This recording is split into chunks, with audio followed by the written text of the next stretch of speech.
বিশ্বনাথত একেলগে উত্তীৰ্ণ হল মাতৃ আৰু পুত্ৰ। মনত প্ৰবল ইচ্ছা শক্তি থাকিলে শিক্ষাৰ ক্ষেত্ৰত কোনো বাধাই প্ৰাচীৰ হ'ব নোৱাৰে। সেই কথা কালি পুনৰ প্ৰমাণ হল বিশ্বনাথত।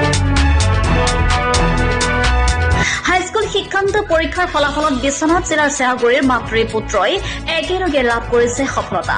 পুত্ৰ মোছাৰফ আলমে হাইস্কুল শিক্ষান্ত পৰীক্ষাত প্ৰথম বিভাগত উত্তীৰ্ণ হোৱাৰ বিপৰীতে মাতৃ উলফা বেগমে হাইস্কুল শিক্ষান্ত পৰীক্ষাৰ ফলাফলত দ্বিতীয় স্থান দখল কৰিবলৈ সক্ষম হৈছে।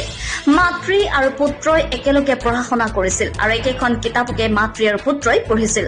পুত্ৰ মোছাৰফে দৈনিক 6 ঘণ্টাকৈ পঢ়িছিল যদিও ঘৰুৱা কাম কাজৰ পিছত মাতৃয়ে যিকণ সময় পাইছিল সেই সময়খিনিৰ সদ্ব্যৱহাৰ কৰিছিল আৰু অধ্যয়ন কৰি আজি সুখ্যাতি অৰ্জন কৰিছে। চেৱাগুৰি তথা বিশ্বনাথলৈ গৌৰৱ কঢ়িয়াই আনিছে। মোছাৰফ আলম পিতৃ তথা উলফা বেগমৰ স্বামী জিয়াৰুল হকে সৰু সুৰা ব্যৱসায় কৰি পৰিয়ালটো পোহপাল দিয়াৰ লগতে পত্নী পুত্ৰ অধ্যয়ন কৰাটো সুবিধা কৰি দিছিল। বিশ্বনাথৰ পৰা ৰমেশ চন্দ্ৰ চোৰেনৰ ৰিপৰ্ট, আছাম লাইভ 7।